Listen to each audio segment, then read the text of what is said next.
de m'avoir invité à cette université d'automne. Je suis professeur des universités à Paris 11. Je ne suis pas vraiment spécialiste, mais c'est de ma responsabilité d'économiste de traiter de questions aussi importantes que la crise et la crise de 2007.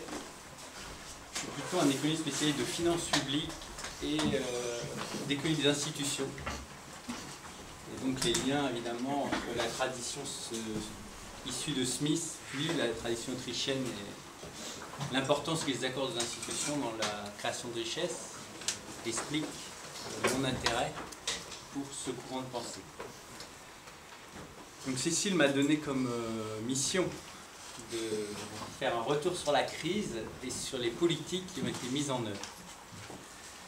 Donc hier, une question a été posée, mais la crise, qu'entend-on par la crise? Alors, je donnerai une réponse assez banale. Donc la crise aujourd'hui, elle se caractérise par une faible croissance, un fort taux de chômage. On verra que c'est finalement pas nécessairement lié à la crise pour le cas de la France. Et aussi les observateurs, alors c'est un peu anecdotique, mais ça fait partie du débat, constatent un désintérêt pour la politique. Alors trois faits permettent de s'assurer. Alors je vous montre ça, c'est intéressant parce que cette crise, évidemment qu'elle est profonde, elle est importante, mais si vous regardez le taux de croissance de la France depuis 1950, la tendance est nette. Donc évidemment, on s'approche dangereusement vers des taux négatifs. C'est ce qu'on appelle le moment de la récession, et des taux faibles. Ah oui, je suis devant le... Mais cette tendance est forte et elle permet de comprendre que on est peut-être et on en reparlera dans cette intervention, à l'aube d'une crise systémique, comme disent les économistes radicaux. Mais de quel système parle-t-on? C'est une crise systémique, c'est une crise du capitalisme ou c'est une crise d'autre chose? On peut regarder le taux de chômage. Le taux de chômage, bon voilà, c'est 1996 à aujourd'hui, on est entre 8 et 11%. Bon, bah, c'est pas... Voilà, la crise là-dedans, ça veut dire que la France a une... Bon, les économistes économètres parlent de loi d'aucune. La France a une certaine résilience au chômage, c'est-à-dire qu'il y ait de la croissance ou qu'il n'y en ait pas, de toute façon on a du chômage. Et puis la montée de l'abstention, donc ça c'est net, voilà, c'est ça. Donc il y a un désintérêt, c'est les législatives. Donc sur une période longue, parce que si on veut comprendre ce qui se passe, il faut regarder plus loin derrière soi que juste aux 5 ans. Et donc tout ça, c'est la mise en œuvre de la République en France, les combats entre les monarchistes et les républicains. Donc on peut comprendre que les enjeux sont très forts, mais ici aussi les enjeux sont forts. Et pourtant nos électeurs français quittent les urnes. Alors la crise, le mot crise, mais peut-être qu'on pourra avoir un débat tout à l'heure, me semble être un mot qui caractérise la pensée radicale, donc la pensée marxiste, parce que la crise, c'est une crise profonde du capitalisme. C'est le moment où se retourne le système. C'est-à-dire le capitalisme est un système économique qui est voué à disparaître. Et donc la crise, c'est le moment où on passe à autre chose. Et les économistes classiques ont opposé le cycle. Et j'aime beaucoup cette expression de Milton Friedman en 1974, un livre qui a été traduit en français. Il disait « c'est pas une crise, c'est une turbulence dans une économie prospère ». Donc la crise, c'est juste le moment de retournement du cycle, et ça ne remet pas en cause le système. Alors dans ces débats sur les cycles, les libéraux, dont Keynes Keynes fait partie des libéraux, il n'est pas socialiste, il n'a pas cette idée qu'on va changer. Il n'est pas favorable à la planification, il n'est pas favorable au socialisme du marché. Donc Keynes et les libéraux, ils disent, bon, ils vont dire le capitalisme a quand même des défauts de régulation, il y a les inégalités qui plombent la croissance, il n'y a pas de plein emploi, donc il faut que l'État, un tiers, viennent réguler ce système. Donc on passe à un capitalisme régulé. Donc d'un capitalisme non régulé à un capitalisme régulé. Des auteurs plus classiques disent bah, de toute façon les crises on les aura toujours, les crises cycliques en fait. Et donc il suffit de s'y... Il n'y a rien à faire. On aura des cycles. Et d'autres disent non, on peut stabiliser la croissance par des politiques appropriées. Politique monétaire, on en a parlé tout à l'heure, politique budgétaire, politique de l'emploi dans les années 70 pour traiter les problèmes de chômage. Mais on reste dans un cadre capitaliste. Et ce débat, évidemment, est important. Et ce que je veux dire en opposant une crise structurelle et une crise de cycle, il me semble que la théorie autrichienne des cycles contemporaines peut conduire à penser qu'il s'agit bien d'une crise systémique, mais c'est le système, c'est un capitalisme régulé.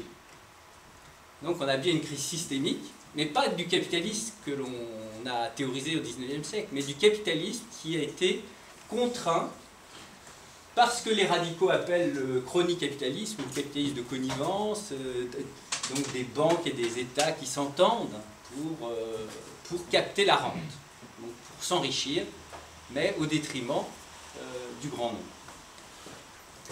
Et le taux de croissance, l'évolution du taux de croissance de la France en est un indice. Donc l'intervention pose deux questions, et tente d'y répondre. Donc expliquer la crise de 2007, retour sur la crise, évaluer les réponses qui ont été données à cette crise, donc retour sur les politiques publiques. Ce qui nous conduira à trois grands points, qui n'apparaissent pas là, mais un, l'explication à partir de la théorie autrichienne contemporaine des cycles, deux, une inversion en fait, de l'appréciation sur la fragilité financière, et on en a parlé très très rapidement tout à l'heure sur qu'est-ce qu'un système financier robuste. L'école autrichienne donne une toute autre interprétation que l'interprétation post-keynésienne d'un auteur comme Minsky. Alors pourquoi je prends Minsky? Parce qu'à l'université de Paris 1, où je me trouve en partie, tous les étudiants sont persuadés, parce que c'est la thèse enseignée, que 2007 est un moment Minsky. C'est un moment qui montre le fait que le système capitaliste, s'il n'est pas régulé, il est fragile. C'est-à-dire son système de financement est fragile. Et on verra que les Autrichiens ont une position différente et qui me semble, évidemment, ça ne nous étonnera pas, le bon sens. Et ensuite, on reviendra sur quelques politiques menées, les politiques monétaires, on ira assez vite, les politiques budgétaires inappropriées et la crise de la dette souveraine, qui bizarrement dans les revues comme l'OFCE n'est pas liée à la décision des décideurs politiques, mais à nouveau à l'inefficacité des marchés financiers. C'est-à-dire que ce sont les marchés financiers qui vont rendre instable cette fameuse dette souveraine. On lit ça dans la revue de l'OFCE par exemple. Revue de l'Observatoire français de conjoncture économique, dirigé par M. Fitoussi. Alors, retour sur la crise. Nous sommes en présence de cette expression qui nous vient de la théorie autrichienne des cycles, qui est une croissance artificiellement soutenue. Donc c'est une croissance artificiellement soutenue est une croissance qui n'est pas fondée sur l'accumulation de capital, donc l'épargne, mais qui est construite, qui est initiée par ce qu'on pourrait appeler une croissance à crédit. Croissance à crédit non fondée sur un transfert préalable d'épargne. Et cette croissance à crédit, c'est la politique Bush-Greenspan des années 2001, donc qui est bien observée ici. Donc les États-Unis ont fait une politique de baisse des taux à partir de 2001. Donc on est autour de plus de 6% et on est quasiment à zéro dans les années 2004, 2003-2004. Et constater, on y reviendra, que l'administration Obama et la Banque fédérale, donc c'est Bernanke, je crois, fait à peu près la même politique.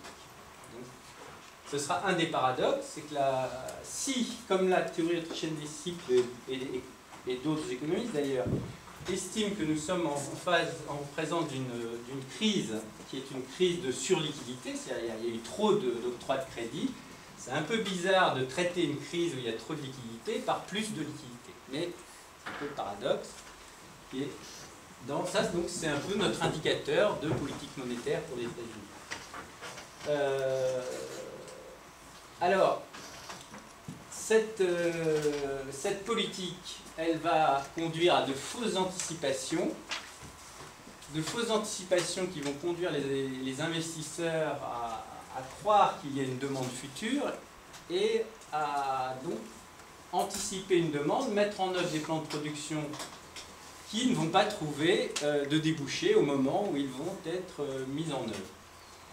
Et donc, cela va provoquer un retournement, c'est-à-dire un retournement de cycle. Alors, notez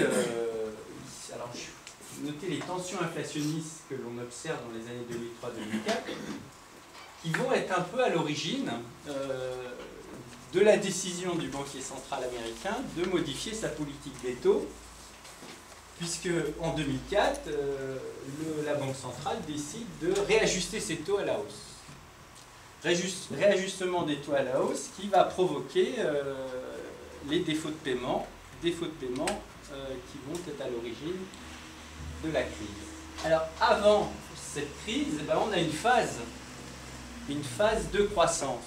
Alors la phase de croissance, je ne l'ai pas mis. Alors ça c'est l'inflation. Bon, c'est pas grave. Croissance qui est liée à très fort endettement des ménages américains et très fort endettement de l'État. Donc ça, c'est la dette publique américaine. Et donc, naturellement, si vous baissez les taux d'intérêt, il devient quasiment irrationnel de ne pas s'endetter. Et c'est ce qu'on entend souvent, regarde, les taux sont bas, il faut acheter un appartement.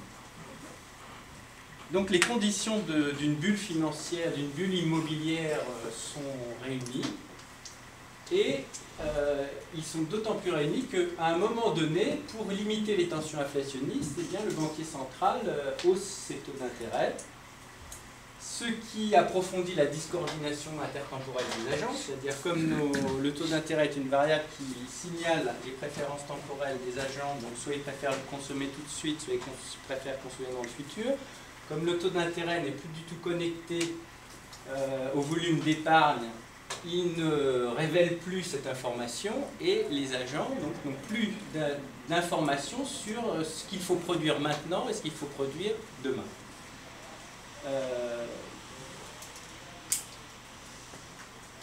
Et donc notre banquier central, il augmente les taux, ce qui s'explique par des tensions inflationnistes, qui s'expliquent en grande partie par la croissance du prix du pétrole.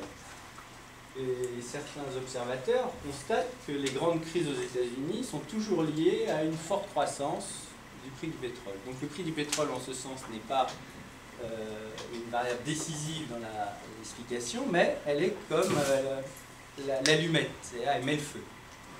Et ce qui met le feu, donc, c'est la décision du banquier central de réajuster ses taux. Et donc, on est dans une situation paradoxale, c'est que, encore aujourd'hui, et on conclura sur ce point, c'est que la crise de 2007 était une crise de crédit, et depuis 2008, les mêmes solutions sont proposées par la Banque centrale américaine pour traiter un problème qui a été suscité par ces solutions. C'est-à-dire les politiques monétaires expansionnistes sont à l'origine de la crise et sont encore utilisées pour rétablir la croissance. Alors c'est dommage que je ne joue pas. Si on avait notre petite courbe de croissance, effectivement la croissance américaine depuis 2008 repart à la hausse et on est autour de 2%, donc il y a bien eu cet effet.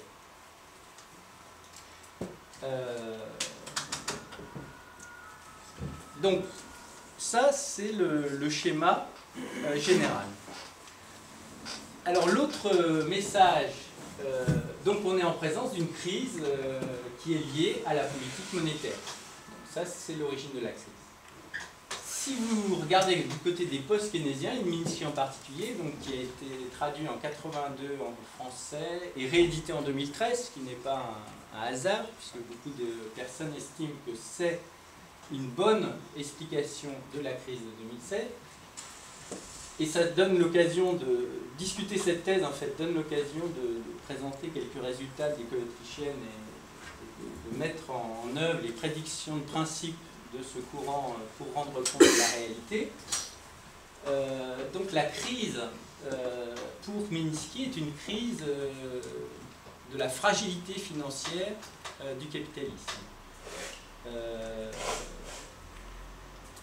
Le message, me semble-t-il, de la théorie autrichienne contemporaine des cycles, c'est de dire que cette fragilité financière, elle s'explique principalement par la mise en œuvre de ce qui vous a été expliqué tout à l'heure, c'est d'un système monétaire hiérarchisé autour d'une banque centrale et qui favorise ce que les économistes appellent de l'aléa moral. Autrement dit, si vous êtes assuré contre le vol de votre automobile, eh bien, vous laissez la clé sur la porte. Donc vous allez prendre plus de risques parce que vous êtes assuré. Et c'est un peu ce qui semble se passer dans le système financier, c'est que plus les régulations étatiques assurent les agents contre les risques de défaut de paiement, et plus ces agents prennent de risques. Et donc, et plus les risques sont importants, et plus on a de chances d'avoir des crises. Donc la récurrence des crises viendrait du fait que les institutions, donc notre cadre institutionnel, incitent à des comportements imprudents. Et là, on a la théorie autrichienne de l'intervention publique, c'est que l'imprudence crée une récurrence des cycles, et pour contrecarrer cette imprudence, par exemple, on met en œuvre des règles prudentielles. Donc on met en œuvre plus de socialisation, donc plus encore d'assurance. Et donc à nouveau, on est dans une sorte de paradoxe, si on a ce schéma en tête, c'est que la politique qui est conduite essaie de traiter un problème qui a été lui-même provoqué, en grande partie, par une décision politique de même nature. Donc c'est un peu le chien qui se mord la queue.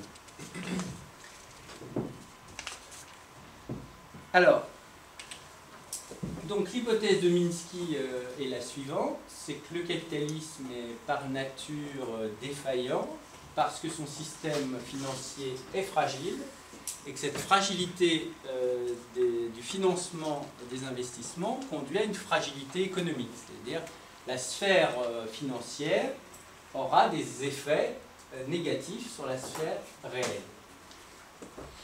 Comme le dit un économiste très populaire à l'OFCE, à la télévision, M. Sterdignac, il traduit cette théorie de Minsky par l'avidité des capitalistes, donc qui, en période de prospérité, ça c'est Minsky, vont toujours chercher à accroître leurs marges, à avoir des taux de profit plus élevés. Donc en période de croissance normale, on a une structure saine, c'est-à-dire que les capitalistes remboursent leur capital et leur intérêt à partir de leurs bénéfices. Comme ils souhaitent augmenter leurs marges, les capitalistes, les investisseurs vont de plus en plus utiliser la spéculation, c'est-à-dire anticiper des gains qui sont hypothétiques et qui sont censés financer leurs dettes. Donc on entre dans ce qu'il appelle une structure financière spéculative qui est plus risquée que la structure financière saine. Et au-delà, une fois qu'ils n'arrivent plus à rembourser leurs dettes, alors ils entrent dans une structure financière pourrie, ou à la Ponzi, qui consiste à rémunérer les intérêts et à payer le capital avec les nouveaux entrants.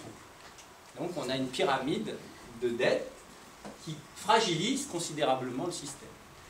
Et c'est ça, le moment Minsky, c'est quand les investisseurs ne peuvent plus payer. Donc ça ressemble, apparemment, on se dirait, tiens, ça correspond bien à la réalité. Donc ce moment, c'est ça, c'est les investisseurs surendettés sont contraints de vendre en masse, donc on se dit, bah oui, c'est les subprimes, les gens sont endettés, ils n'arrivent plus à payer, les banques sont endettées, on vit sur un amas de dettes, et ça déclenche une spirale inflationniste, une spirale de récession. Et donc c'est bien ça, là, c'est vraiment que notre système capitaliste non régulé, c'est l'expression, non régulé, est malade. Alors, ce que rappelle la théorie autrichienne, mais à la limite, on n'a même pas besoin de ce label, mais il se trouve que c'est quand même là qu'on trouve les analyses les plus pertinentes. Tout d'abord, c'est que nous ne sommes pas dans un capitalisme non régulé, mais dans un capitalisme régulé, que les politiques de prêt hypothécaire dites subprime naissent l'esprit de l'accession à la liberté, à la propriété par l'aide de l'État, les prêts bonifiés. C'est une idée du New Deal, et vous avez des papiers qui décrivent très bien la généalogie de cette idée.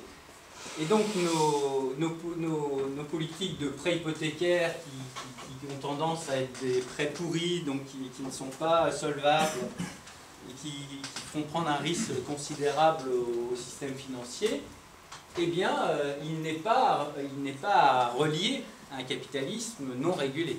Par nature, c'est un argument classique, c'est un capitalisme régulé. Ensuite, on vient à notre banque centrale qui a cette qualité, entre guillemets, d'être le fameux prêteur en dernier ressort. Donc s'il y a un prêteur en dernier ressort, vous vous dites que votre risque de défaut de paiement va être moindre, puisque vous aurez toujours un acteur qui sera là pour vous assurer si vous faites de mauvaises affaires. Donc ça généralise ce type de...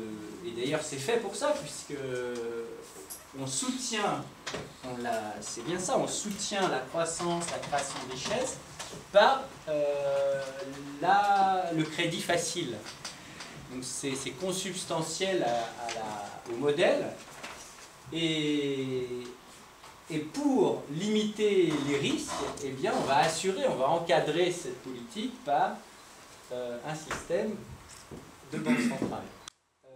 Donc j'ai mis couverture partielle pour réserve fractionnaire parce que ça me paraissait plus parlant pour les francophones, mais peut-être que je me trompe. Enfin moi ça me parle plus. Donc la pratique des couvertures partielles, alors là je vois bien que ça pose souci, mais par souci de consensus, j'ai mis est marginal dans un régime de banque libre. Parce que d'une part, je ne suis pas assez spécialiste de ces questions monétaires, et même si je connais le débat, parce qu'on peut imaginer que c'est, d'une part, et ça a été évoqué, que ces pratiques sont illégales, mais existent. Tout ce qui est illégal, l'illégalité, ça existe. Donc, ce qu'il faudrait plutôt dire, c'est que dans un système de banque libre, c'est sans doute illégal, mais ça existe, et donc ça peut fragiliser le système. Mais ce que disent les théoriciens de la banque libre, c'est qu'on a nos chambres de compensation qui font que quand vous faites un prêt sans transfert préalable d'épargne, vous avez l'intelligence de vous assurer auprès d'une autre banque, et donc cette autre banque a elle-même les fonds nécessaires pour couvrir votre prêt. Donc ça limite la constitution de montagnes de dettes non assises sur un capital réel. Et enfin, vous avez l'argument d'Hayek, qui est la loi de l'offre et de la demande, donc qui est repris par White, Selgin et d'autres, qui consiste à dire que la concurrence entre les monnaies va plutôt favoriser les banques qui respectent une couverture partielle proche du 100%. Qu'est-ce qui se passe dans notre régime actuel avec Banque Centrale? C'est que nous avons légalisé cette pratique. Donc, l'économie du crime nous rappelle que tout ce qui est légal, quand c'est illégal, il y a quand même une probabilité d'être pris, donc d'être jugé par un tribunal qui va vous faire payer un dommage, donc il y a une anticipation de perte. Et si c'était légal, et si la probabilité, d'être pris est forte, et que le montant de la sanction est élevé, ben ça limite. À partir du moment où vous rendez légal, alors c'est l'argument je crois, de Jesus Huerta de Soto, qui a été traduit en français en 2011 à l'Harmattan, et qui développe beaucoup ce point. C'est souvent associé à cet auteur. Concrètement, historiquement, il montre des cas de jugement. Donc une partie, à partir du moment où c'est légal, bah, ça se diffuse, ça se généralise. Ensuite, l'argument d'aléa moral. Donc si vous avez un prêteur en dernier ressort, eh bien, comme on l'a dit, vous avez tendance à prendre plus de risques. Et vous prenez d'autant plus de risques qu'il y a socialisation en fait des pertes, des pratiques risquées, et privatisation des gains. Donc il deviendrait irrationnel de ne pas, pour une banque, s'engager dans ce type de pratique, parce que les banques qui pratiquent la couverture partielle, en fait, dégagent des marges plus importantes. Donc elles mettent en péril la compétitivité des banques qui seraient saines. Donc naturellement, dans un tel système, ce sont ceux qui ont des comportements malsains qui l'emportent sur ceux qui appliquent une règle saine, c'est-à-dire de ne pas prêter plus qu'elles n'ont en réserve. Ensuite, l'aléa moral, on l'a bien vu avec la crise, et on le verra dans la troisième partie, eh bien c'est l'impôt. Et des auteurs néo-keynésiens comme Jean-Paul Fitoussi le savent bien. Ils disent il n'y a pas de crise de la finance publique, il n'y a pas de crise, parce qu'on peut toujours rendre solvable ce qui n'était pas par l'impôt. Parce que l'impôt, c'est l'usage de la coercition. Donc, on peut toujours rétablir les comptes. Alors, il y a deux contraintes à l'impôt. Enfin, la principale, c'est l'hostilité à l'impôt. Ça peut être une hostilité idéologique, d'une part, et ça peut être aussi une hostilité liée au fait qu'on n'a plus les moyens de payer l'impôt. Donc, il y a une contrainte qui peut se renforcer et qui peut limiter la capacité des États à lever l'impôt pour couvrir les risques pris par les agents parce qu'on les a incités à prendre des risques. Et si, enfin, après une question du temps, mais ce que décrit très bien les auteurs qui traitent de la crise aux États-Unis, c'est qu'ils montrent par exemple que les banques ont des missions de politique publique et qu'en contrepartie de ces missions, les banques américaines, donc les grandes banques, ont des avantages.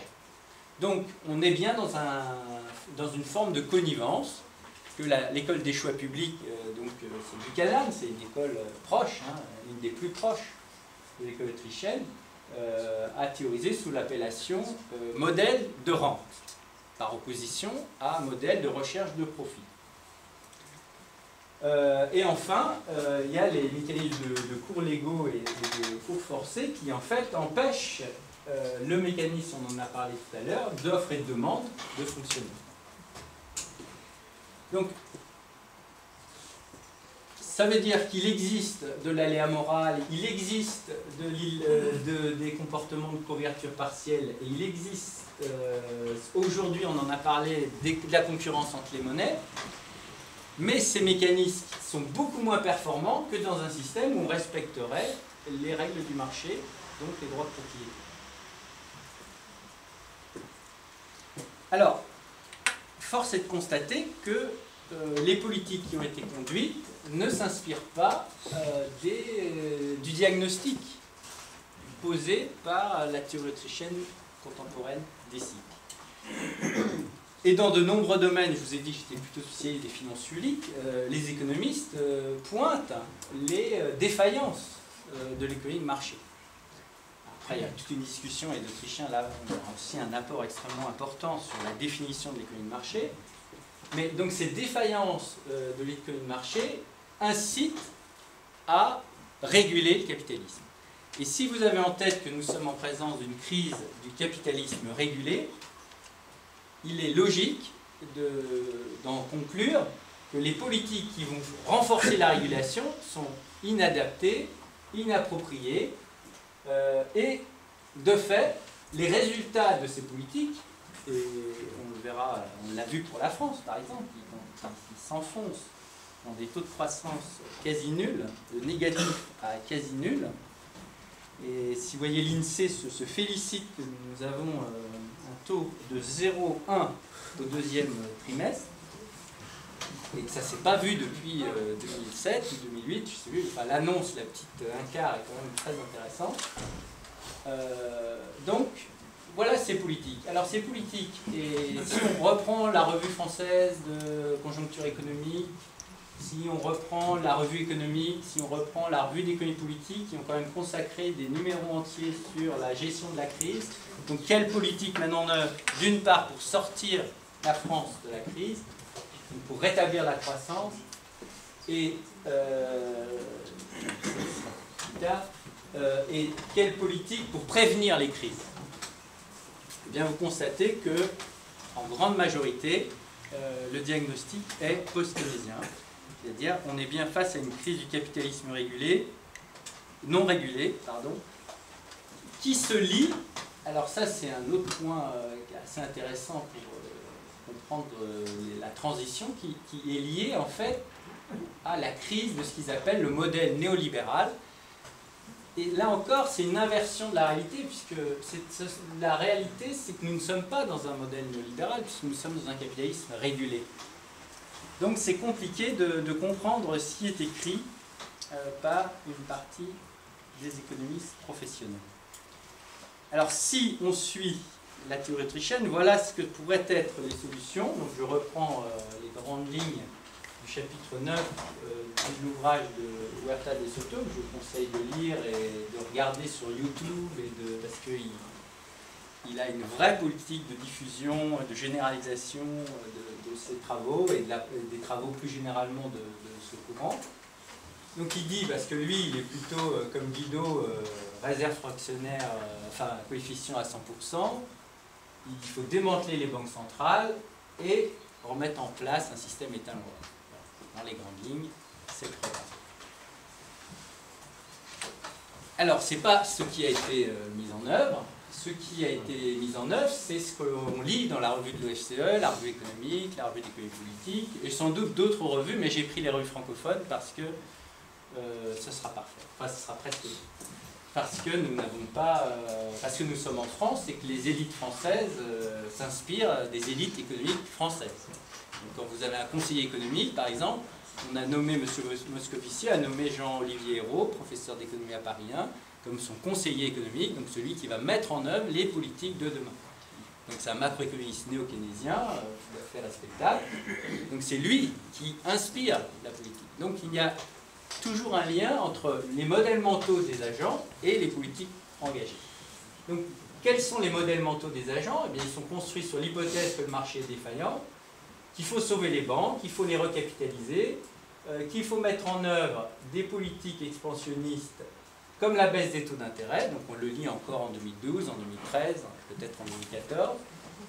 On fait des politiques de soutien par la demande publique, par la dépense publique, on renforce les réglementations des intermédiaires financiers, et enfin, et Nathalie Janson nous parlera de ça très bien, on renouvelle les dispositifs prudentiels, BAL 1, BAL 2, BAL 3, BAL...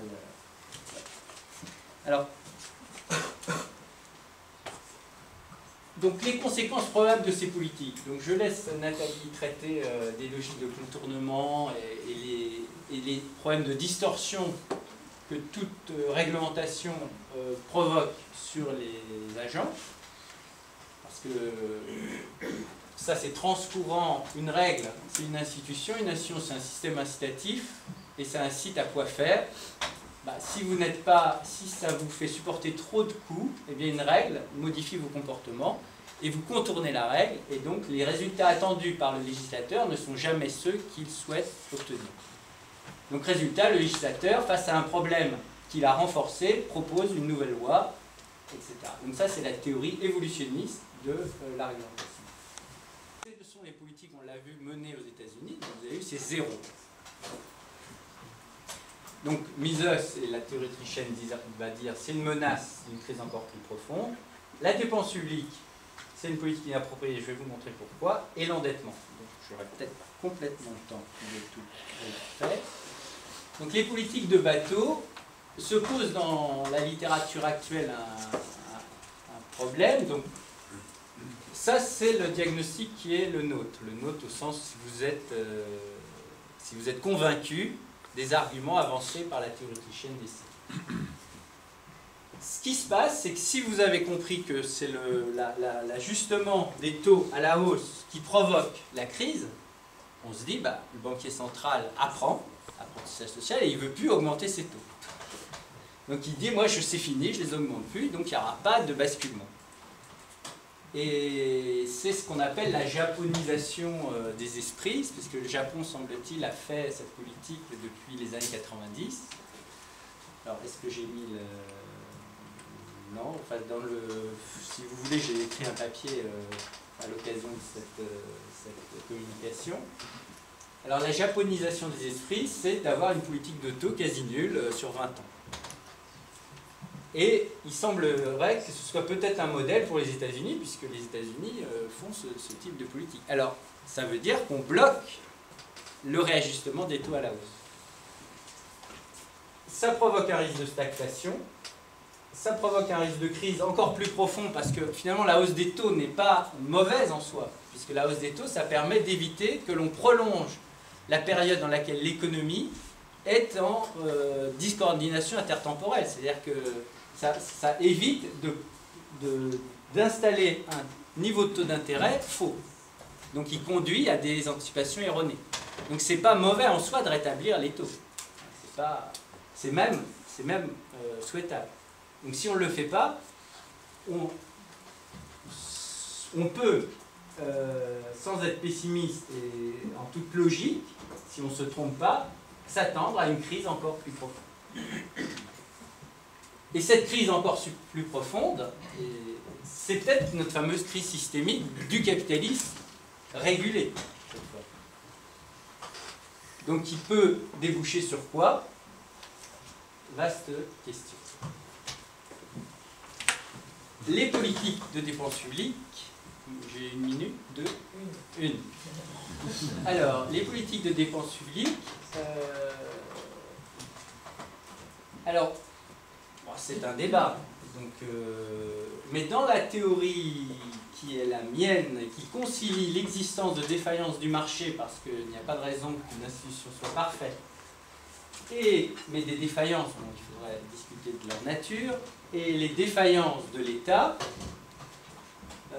Par exemple, si l'État sécurise les droits de propriété, ce qu'on appelle les défauts de l'État dans les pays en voie de développement, c'est quand vous n'avez pas d'État. Donc, tout le monde fait la guerre à tout le monde, les droits de propriété ne sont pas sécurisés, vous avez des bandits de grand chemin sur les routes, etc.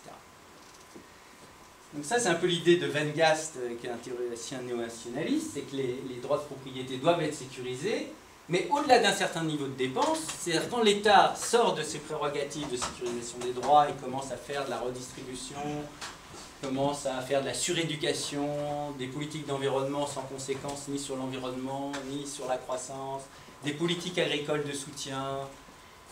Toutes ces politiques ont un effet positif sur la croissance, mais positif, mais qui en net est négatif. C'est-à-dire les coûts pour la croissance et la production de ces politiques sont supérieurs aux bénéfices, l'idée étant que tout euro public prélevé évince un euro privé.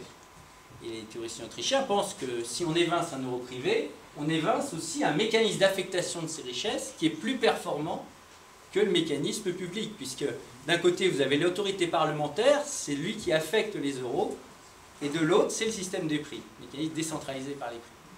Et les Autrichiens, donc ce sera une autre séance, disent que c'est plus efficace décentralisé par les prix, fondé sur la propriété, que par le Parlement, voilà, ou un dictateur, un autocrate bienveillant. Et là c'est juste un point qu'on a testé, on a cherché la taille au-delà duquel, donc c'est un fait historique, hein, c'est pas une loi, c'est un fait historique, la taille au-delà duquel finalement la croissance française, la dépense publique en France a un effet négatif sur la croissance, et donc, alors c'est pas du tout une loi, c'est pas du tout un fait exact, ce serait autour de 30%. Donc on aurait une politique, on aurait un niveau de dépense publique de 26 points au-delà de ce taux qui maximiserait la production.